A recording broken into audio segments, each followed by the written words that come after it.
네, 오늘 또 우리 함께 말씀 나누도록 하겠습니다. 더 잘 아시는 하나님께라는 제목으로 말씀 나눌 텐데요. 창세기 40장 1절에서 23절까지 말씀입니다. 좀 긴 말씀인데요. 우리 좀 빠르게 교독하도록 하겠습니다.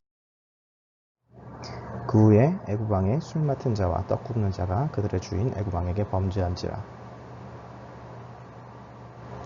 그들을 친위 대장의 집안에 있는 옥에 가두니 곧 요셉이 갇힌 곳이라. 옥에 갇힌 애굽 왕의 술 맡은 자와 떡 굽는 자 두 사람이 하룻밤에 꿈을 꾸니 각기 그 내용이 다르더라. 요셉이 그 주인의 집에 자기와 함께 갇힌 바로의 신하들에게 묻되 어찌하여 오늘 당신들의 얼굴에 근심의 빛이 있나이까.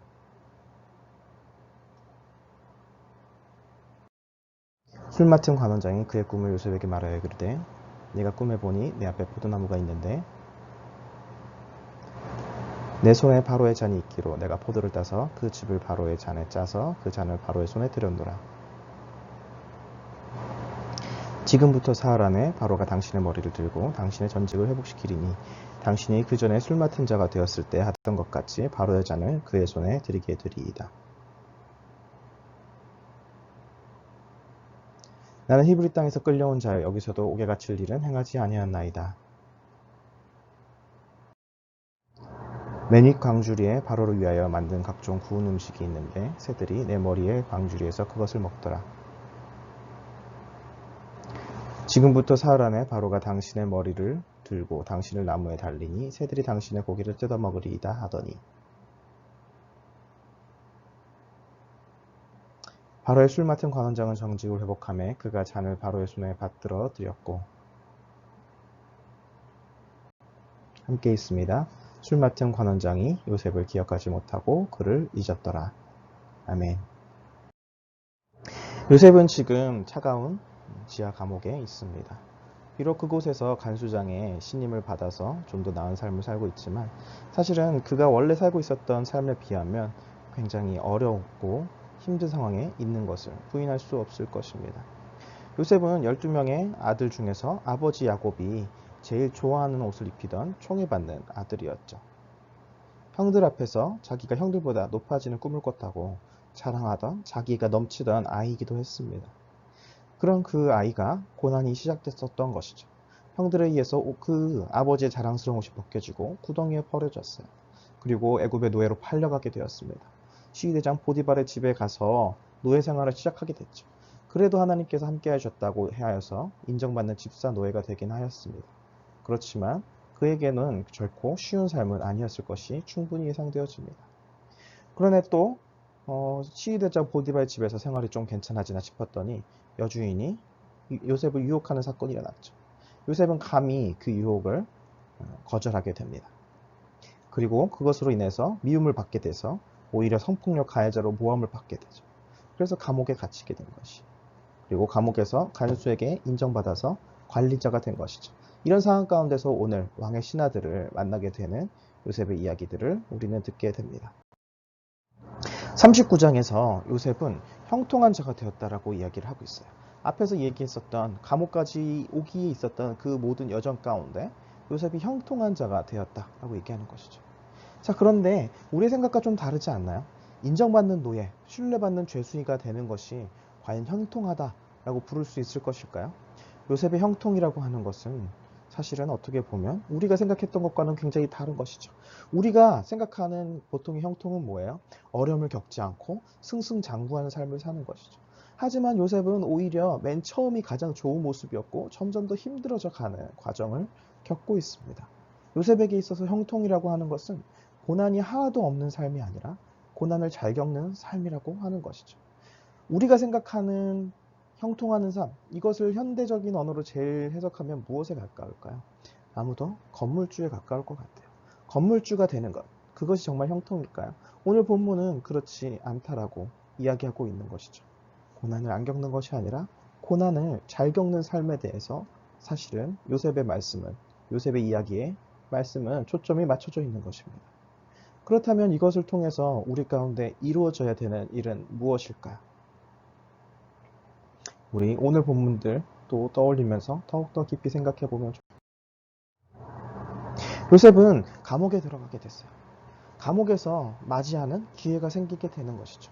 술 맡은 관원장과 떡 맡은 관원장을 요셉이 만나게 돼요. 이 사람들은 왕의 음식을 담당하던 사람들이었어요. 이 사람들은 최측근들이자 왕의 고문들이었죠. 왕에게 단순히 음식만을 제공하는 사람이 아니라 독이 들어갈 수도 있는 음식들을 맡은 사람들이었기 때문에 가장 신뢰하고 가장 조언을 들을 수 있는 그런 사람들을 세웠습니다.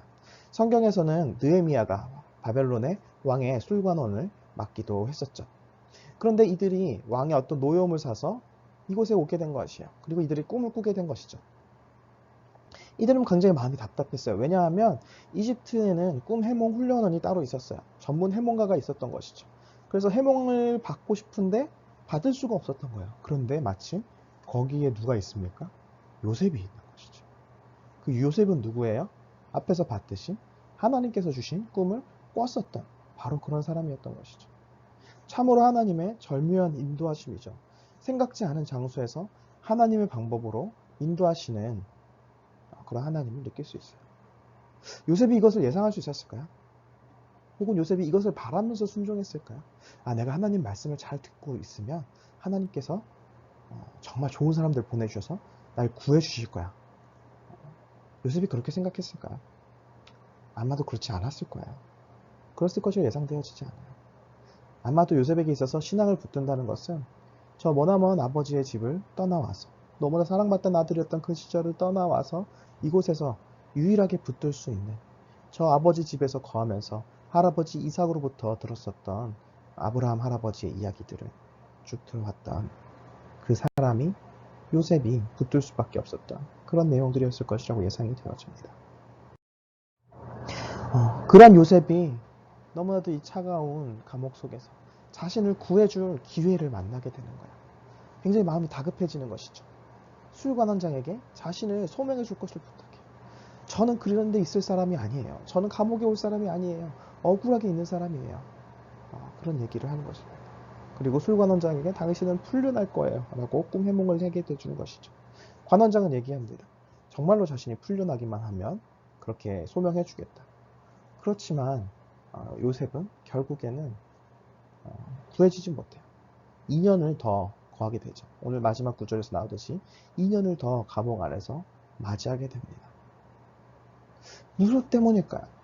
사실 요셉은 너무나도 힘든 시간을 보내왔죠. 사실 그가 좀 잘난 척하는 동생이기는 했어요. 그렇지만 정말로 죽을 뻔하고 또 노예로 팔려갈 정도로 잘못했나요? 그렇지 않아요.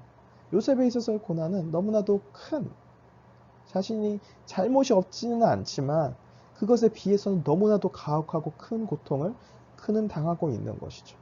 그리고 그에게 다시 오지 않을 것 같은 기회가 눈앞에 있었던 것이. 그래서 그것을 잡고자 하였으나 결국에는 다시금 그곳에서 계속해서 머무는 상황이 되고 맙니다.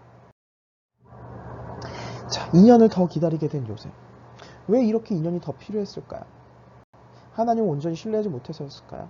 부탁하지 말았어야 되는데. 하나님께서 도와주실 때까지 기다렸어야 되는데. 그러지 않았기 때문에 하나님 무섭게 혼을 내신 걸까요? 그렇게 생각하지 않아요. 하나님을 온전히 신뢰하지 못했기 때문이 아니라 하나님께서는 요셉을 준비시키시는 시간이 필요했던 것이죠.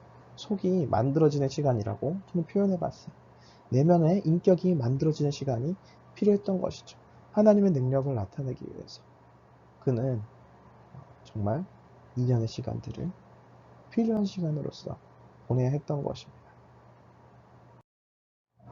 이 과정 속에서 요셉의 마음은 어땠을까요? 당연히 쉬었다고만 예상하는 것은 그리 적절하다고 생각하지 않아요. 요셉에게 꿈을 꾸게 하셨던 하나님, 형들 앞에서 굉장히 자랑하던 요셉의 모습을 생각해 보세요. 하나님은 요셉에게 꿈을 꾸게 하셨어요. 너가 형들보다 더 높아질 거야. 그런데 그걸 또 요셉은 하나님 앞에서 그것을 간직하지 못하고 굳이 그걸 형들 앞에 나가서 자랑을 했었죠. 아마도 그의 마음속에는 그게 뭐가 잘못됐는지도 몰랐을 거예요. 왜냐하면 그때 당시에 요셉은 너무나도 자기 자신으로 충만하게 차 있었던 시절이기 때문이죠. 내 생각이 옳고 내 기분이 맞고 내가 하고 싶은 대로 하는데 누가 뭐라 그럴 거야. 예. 그것이 이제 요셉의 태도였던 것이죠. 지금 감옥 속에서의 요셉이 그 시절을 떠올린다면 무엇을 생각할까요? 네. 우리 청년의 시절에 참 어린 요셉 같은 사람들이 많을 수 있는 것이 사실이에요. 내가 하고 싶고, 내가 이렇게 하고 싶고, 내가 자유롭게 하고 싶은데 누가 나를 뭐라 그래? 어, 형들 앞에서 자랑하는 것처럼. 나 이런 사람인데 어떻게? 뭐 어떡할 거야? 이런 식의 마음들을 가지기 쉬운 것이 어떻게 보면 또 청년의 시절일 수 있다는 생각이 들어요. 근데 어떻게 보면 그것을 나쁘다 얘기하고 싶지는 않아요. 그것이 청년들의 과정이기도 하고요. 또 청년 시절의 멋진 모습인 부분들도 많이 있다고 생각합니다. 근데 중요한 것은 그 상태 그대로 계속 머물러서는 안 된다고 하는 것이죠. 요셉이 그렇게 자기 자신으로 충만했었던 요셉이 이 감옥 안에서 정말로 이번에 나갈 수 있을 거라고 생각했었던 그 기회가 속에서 주어지지 않았을 때, 그 탈출이 주어지지 않았을 때 그의 지금 모습 속에서 마음에서 터져나올 법한 이야기들 무엇이에요? 왜 이렇게 안 해주세요? 하나님 좋은 분이라고 나 들었는데, 인도해 주시는 분이라고 들었는데 왜 나에게 삶에 이랬어요? 왜 내 삶은 왜 이렇죠? 내가 뭘 그렇게 잘못했나요? 나의 잘못이 그렇게까지 심각했나요? 이런 것들을 배우게 마음속에 담아진 것들을 터져 나오게 되었을 것입니다. 이런 감정을 요셉은 왜 경험해야 되는 것입니까? 요셉은 지금 배우고 있는 것이에요. 무엇을 배우고 있냐면 무조건 시키는 대로 하는 것을 배우고 있는 것이 아니라 내 생각과 다른 하나님의 방식을 인정하는 법을 배우고 있는 것입니다. 앞에서 얘기했었던 것들 떠올려 보세요. 형들 앞에서 자랑하던 요셉. 내 생각, 내 방법, 내 방식대로 지금 당장 돼야 되는. 그렇지 않으면 잘못된 것이고 아버지의 권력을 등에 힘입어서 형들이 잘못하면 얼마든지 그것을 잘못을 자기 뜻대로 고칠 수 있는 그러면서도 내가 올바르게 행동했으니까 형들이 잘못했으니까 이렇게 얘기하게 되는 이런 요셉의 모습들을 생각해 볼 수 있습니다. 이런 태도를 가진 것이 무엇이 문제가 되냐면 요셉이 지금 배워야 되는 그것을 배우지 못하게 하는 것이 하나님은 지금 요셉을 굴복시키고 계시는 게 아니에요. 네 뜻대로 하나도 안 되니까 무조건 내 말 들어. 이런 무서운 하나님으로서 요셉에게 다가가고 계신 게 아니에요. 무엇을 통해서 알 수 있냐면 우리가 얘기했듯이 하나님은 요셉을 형통하게 하셨다라고 이야기하고 있잖아요. 하나님은 요셉을 인도하셨고 요셉도 그것을 알고 있어요. 다만 요셉은 궁금하겠죠. 하나님의 은혜가 없는 건 아닌데 왜 이렇게 충분하지 않을까? 왜 이렇게 부분적일까? 그는 고민하고 생각했을 것입니다. 그 이유는 간단합니다. 자기 생각과는 다른 하나님의 방식을 인정하는 법을 가르치고 계시는 것이에요. 그래서 그는 감옥 안에서 마지막 2년을 더 보내게 되죠. 그리고 나서야 바로 앞에 서게 됩니다. 그랬을 때 요셉의 모습은 참 달라요. 마지막 그 다급함조차 사라지고 하나님 앞에서 굉장히 바로 앞에 자신이 구원받을 수 있는 큰 기회가 있음에도 불구하고 흥분하지 않고 또 간구하지 않고 절박해지지 않고 오직 하나님의 뜻을 행하는 사람이 되죠. 총리가 돼서도 마찬가지예요. 총리가 돼서도 그는 자기가 드디어 해방됐구나 자기 삶을 누리는 것이 아니라 하나님께서 이 주변 백성들을 살리기 위해서 자신을 총리를 세우셨구나 생각하고 바로 자신의 일로 뛰어드는 사람이 되었습니다. 2년 전에 바로 지금 오늘 본문의 시점에서 총리가 되었으면 요셉은 아마도 전혀 다른 총리가 되었을 것이에요. 드디어 내가 총리가 됐구나. 내 뜻대로 해야지. 내 마음대로 해야지. 이제 원래 어렸을 때 했던 것처럼 이제 한번 내 마음대로 해볼 거야. 얘기하는 그런 사람이 되었을 것입니다. 그러나 2년 뒤에 요셉은 사실은 총리가 안 돼도 괜찮은 사람이 됐어요. 감옥에서도 잘 지낼 수 있는, 계속 잘 지낼 줄 아는 사람이 되어 있었던 것이죠. 그렇기 때문에 그의 마지막 2년은 그것이 너무나도 필요한 기간이었다고 하는 사실입니다. 요셉이 배워야 했던 것은 하나님의 능력만이 아니에요. 그도 하나님의 능력을 알았을 거예요. 하나님이 인도하시고 하나님께서 보디발의 집에서조차 흥황하게 하시고 감옥에서조차 간수장과 함께 일을 하게 만드는 그러한 것들을 그는 경험하였어요. 그렇지만 하나님께서 요셉에게 다가가기 원하셔서 가르치기 원하셨던 것은 능력만을 가르치기 원하셨던 것이 아니라 하나님께서 더 잘하신다는 걸 알려주고 싶으셨던 거예요. 맡겨드릴 수 있도록 그는 하고 싶었던 것이죠. 더 잘 아시는 하나님께 요셉은 맡겨드리는 법을 배워야 했습니다. 여러분, 우리의 삶이 바로 이와 같아야 합니다. 하나님께 맡겨드리는 것. 내 생각대로 하는 것 말고요. 내 방법엔 이거 맞는데? 이렇게 하는 게 좋은데? 라고 하는 것 말고요. 하나님 앞에 나아가서 하나님의 생각을 듣고 배우는 것이죠. 나는 내가 좋은 대로 향할 거야. 이것이 아니라 주님의 뜻을 배우고 주님, 저는 감히 다 알지 못하는 그 하나님의 뜻을 알기로 합니다. 주님 가르쳐 주십시오. 이야기하는 태도가 필요한 것입니다. 오늘 목장에서 함께 나눠봤으면 좋겠는데요. 우리 목자들과 함께 유노 베럴데나이라는 찬양이 유튜브 찬양인데요. 같이 한번 보면 좋을 것 같아요. 요셉 이야기를 영화에서 OST로 만들어 놓은 것이에요. 마지막 2년 동안 요셉이 겪었었던 감정적인 변화를 굉장히 잘 묘사하고 있다고 생각이 됩니다. 누구나 우리도 요셉과 같은 심정을 가진 날들이 있었을 거라고 생각해요. 질문한들, 하나님 나한테 왜 이러세요? 또 하나님이 도와주신가 싶었는데 실망했던 경험, 또 하나님의 말씀대로만 하면 잘 이끌어 주실 것이라고 생각했는데 기대와 달랐던 경험들 누구나 있을 것입니다. 자, 그랬을 때 자신이 어떤 감정이 들었는지 목장에서 좀 같이 얘기 나눌 수 있으면 좋을 것 같아요. 또 자기애로 가득 차 있었던 요셉은 점점 더 하나님의 사람으로 변화되어져 가죠. 이렇게 변화되어지기 위해서 요셉이 어려운 시기를 헤쳐나갈 수 있었던 것은 과연 어떤 마음이 있어서였을까요?